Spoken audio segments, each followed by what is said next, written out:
रहे मजे।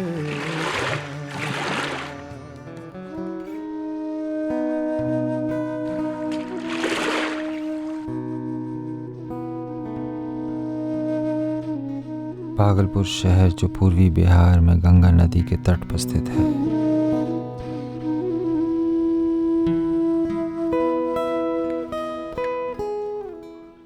यह एक बहुत पुराना शहर है।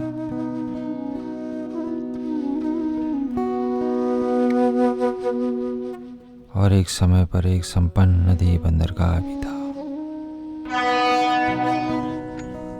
यहाँ के लोगों का कहना है कि महाभारत में शहर का उल्लेख है। अतः रेशम बुनाई की परंपरा महाकाव्य के समय से ही यहाँ चली आ रही है।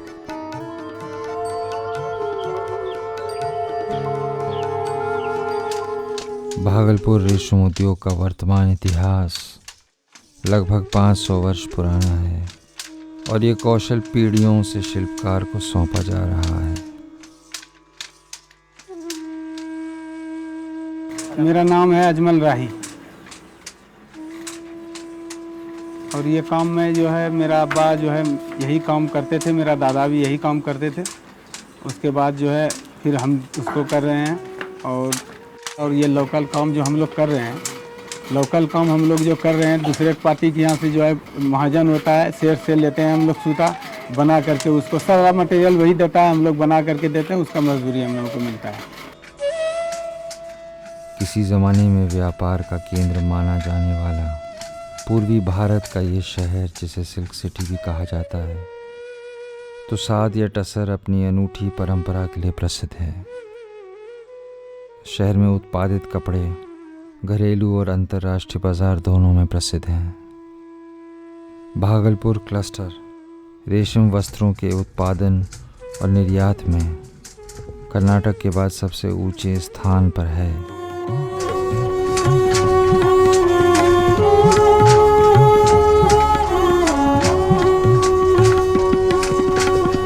उमड़ घुमड़ रहो सोघन, उमड़ घुमड़ रहो सोघन, गरजत बादर विमान, गरजत बादर विमान, बंसी धुन सुमंझा बाजत सी। ये सत्य स्वयं सिद्ध होता है, को सिद्ध करने की आवश्यकता नहीं है।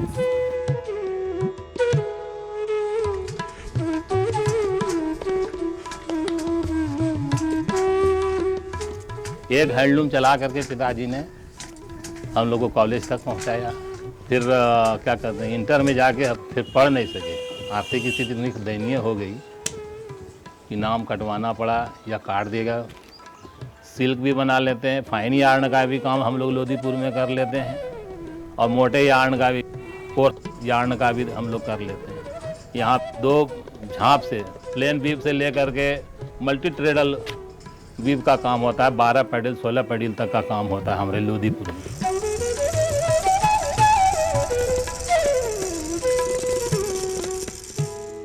पौराणिक कथा ये है कि रेशम की खोज 5000 वर्ष पूर्व हुई थी, जब एक चीनी राजकुमारी के चाय के प्याले में एक कुकून आकर गिर गई थी।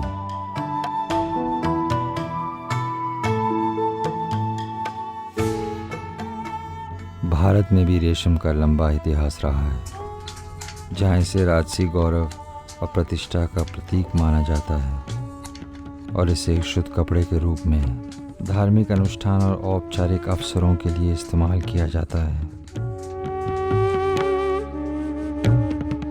सब सखियां मिल पैंग बढ़ाओ लेके तान, दीम दीम ताना दे रे न धनी, दीम दीम ताना दे रे न।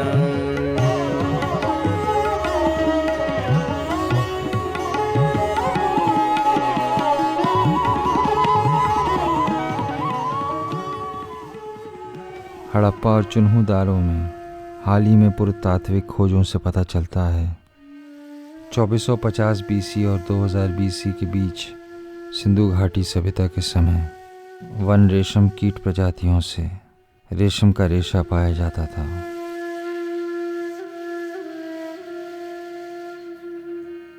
माइक्रोस्कोप के साथ स्कैनिंग से पता चलता है कि कुछ रेशे तब काटे जाते थे जब रेशम का कीट अपने ककून से निकलकर बाहर आ जाता था। ये काफ़ी कुछ अहिंसा टसर रेशम जैसा था जो महात्मा गांधी द्वारा प्रचारित की गई थी।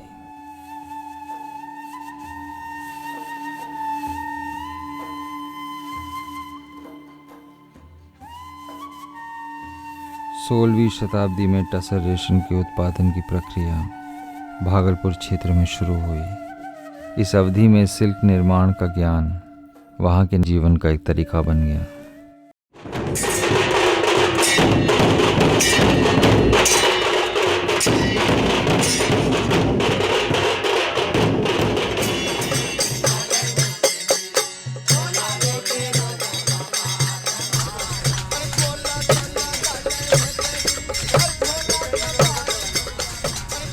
इस परंपरा का पतन 19वीं शताब्दी में हुआ और बाद में स्वतंत्रता आंदोलन के दौरान खादी रेशम के उत्पादन के साथ इसे एक नई जिंदगी मिली।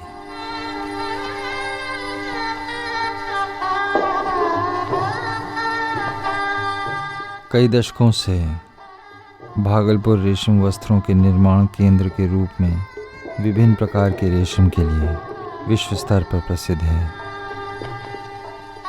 अंतर्राष्ट्रीय बाजार में ये विशेष रूप से रेशम से निर्मित सजावट के सामान के उत्पादन के लिए प्रसिद्ध है।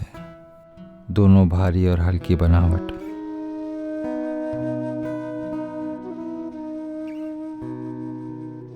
तसर में रेशम के बचे हुए हिस्से जैसे झूरी, दंती, कटिया, बलकल आदि का इस्तेमाल रेशम वस्त्रों के निर्माण के लिए किया जाता है।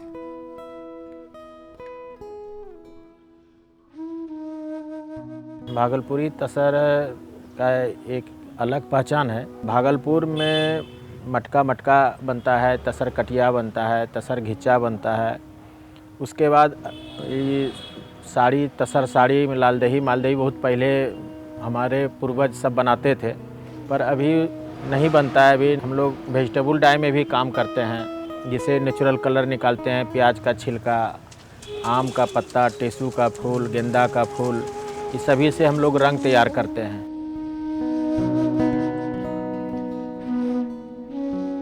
वर्तमान में बिहार राज्य, जिसमें भागलपुर प्रमुख केंद्र है, भारत में टसर रेशम का सबसे बड़ी मात्रा में उत्पादन करता है।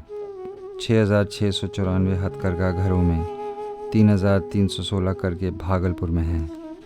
भागलपुर का कुल व्यापार लगभग 100 करोड़ प्रतिवर्ष है। 50% घरेलू, 50% निर्यात बाजार से है। मैं मोहम्मद जियाउर रहमान अंसारी भागलपुर का एक बुनकर परिवार का सदस्य हूँ। हमारे दादा परदादा इस काम को करते थे। हमने भी इस काम को आज तक जो है करने का प्रयास किया है और इस काम को हम कर रहे हैं। तो साड़ी बनाने में जो वेस्टेज बर्बाद जो होता है, तो उसको सारे को इकट्ठा करके फिर ये हाथ से धागा बनाया गया, स्पिन किया गया। स्पिन करके धागा बना के और फिर कपड़ा बना दिया गया। सिल्क एक ऐसा चीज़ है कि सिल्क का कुछ भी बर्बाद नहीं जाता। तसर का कोकून सबसे पहले उसमें तसर बन जाता है। तसर बनने के बाद जो है जो वेस्ट धागा, उसका डंटी, मतलब उसको इस्तेमाल करके फिर जो ये कटिया बनाया जाता है। और आज देखिए कपड़ा बन के तैयार हो गया। इसका कुशन कवर भी बन रहा है और लोग इसको सोफ़ा कवर में भी इस्तेमाल कर रहे हैं। पहले तो एक्सपोर्टर को सप्लाई कर रहे थे और फिर मेहनत करते करते आज जो है एक्सपोर्ट कर रहा हूँ और कम से कम जो है 12 से 15 कंट्री में हमारा माल जो है वो डायरेक्ट वे में जा रहा है। पूरे देश में जितना एक्सपोर्ट हो रहा है उसका 20% भागलपुर फुलफिल करता है। करीब 1 लाख लोग रेशम धागे को कोकून से अलग करने के काम में लगे हुए हैं और सूत को कपड़े में बुनाई के लिए कताई करते हैं। टसर रेशम शहतूत रेशम की तुलना में अधिक टेक्सचर्ड माना जाता है, लेकिन इसमें छोटे फाइबर हैं जिससे यह कम टिकाऊ होता है। इसमें एक मंद स्वर्ण चमक है। चूँकि अधिकतर ककून जंगल से एकत्र किए जाते हैं, कई लोगों द्वारा इसे वन्य उत्पाद भी माना जाता है। तसर हमारा अर्जुन पर भी और आसन पर भी, दोनों पर जो है सो वो खाता है, दोनों पत्ते को खाता है। और इससे तसर से ये अर्जुन के कोकून से आसन के का जो तसर है वो थोड़ा बड़ा होता है, लेकिन दोनों की वैरायटी सेम है। ये वाइल्ड होता है। हम जो है इसको जंगल में यानी वातावरण में, इसका जो अपना वातावरण है, जंगली वातावरण है, उसमें इसको हम पालते हैं। अभी फिर तसर लगाए, इससे इस पौधा से हम लोगों को बहुत फायदा है। अब की भी तसर अच्छा हम लोग उपज किए और कमाए बढ़िया। हम लोग खुश हैं, बहुत खुश हैं। लगभग 36,000 अनुसूचित जनजाति के लोगों द्वारा टसर रेशम के कीड़ों का पालन पोषण किया जाता है। टसर के लगभग 80,000 कहान, एक कहान 1280 कोकून के बराबर होता है। उसका उत्पादन बिहार और झारखंड में किया जाता है, जो 1,60,000 पाउंड की लच्छी देता है और 1,20,000 पाउंड टसर का अपशिष्ट। टसर रेशम कोसा रेशम या जंगली रेशम के रूप में भी जाना जाता है। ये कई तरह के रेशम कीड़े के लार्वा से बनाई जाती है, जो चौड़े पंख वाले पीले भूरे पतंगे के अंडे से बनते हैं। ये रेशम के कीड़े जंगल में पेड़ों की पत्तियों के साथ साथ आसन और अर्जुन जैसे अन्य पेड़ों से भोजन प्राप्त करते हैं। इन पतंगों का वैज्ञानिक नाम एंथीरिया माइलिटा है और ये एक समूह का हिस्सा है जिन्हें एम्परर मॉथ या सैटर्नेट के नाम से जाना जाता है। ये पतंगे प्रकृति का अद्भुत सत्य हैं। उनके पंख परिपत्र चिन्हों से सजे होते हैं जो दर्पण की तरह दिखते हैं। रेशम के कीड़ों को मारने के लिए कोकून को धूप में सुखाया जाता है। अहिंसा रेशम प्राप्त करने के लिए रेशम की कोमलता को बनाए रखने के लिए कोकून को उबलते पानी में भिगोया जाता है, मगर इससे पहले रेशम के कीड़े को कोकून छोड़ने की अनुमति दी जाती है। कोकूनों को एकत्र किया जाता है जो आकार में अंडाकार होता है और एकल खोल से बना हुआ होता है। इसके पश्चात उन्हें उबाला जाता है और तब रेशम से यान निकालने की प्रक्रिया शुरू होती है। रेशम के निर्माण में उबालने की प्रक्रिया महत्वपूर्ण है क्योंकि ये कोकून को नरम करती है और रेशम की निकासी को आसान बनाती है।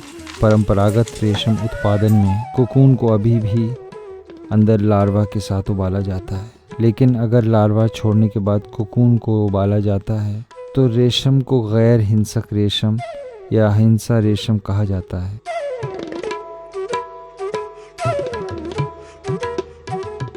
टसर रेशम उद्योग ग्रामीण और आदिवासी मजदूरों का व्यापक उपयोग करता है। उद्योग द्वारा अवशोषित महिलाओं को सिल्क के उत्पादन में प्रशिक्षित किया जाता है। एक 10 मीटर टसर रेशम के कपड़े को पूरा करने के लिए उन्हें 3 दिन का समय लगता है। प्रत्येक कार्यरत श्रम के लिए 1 महीने में कम से कम 10 रेशम साड़ी की बुनाई की जाती है। तेरे करम से बेनियाज़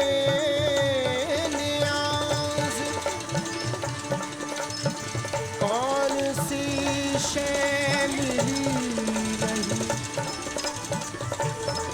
झोली ही अपनी तंगी थी तेरे यहाँ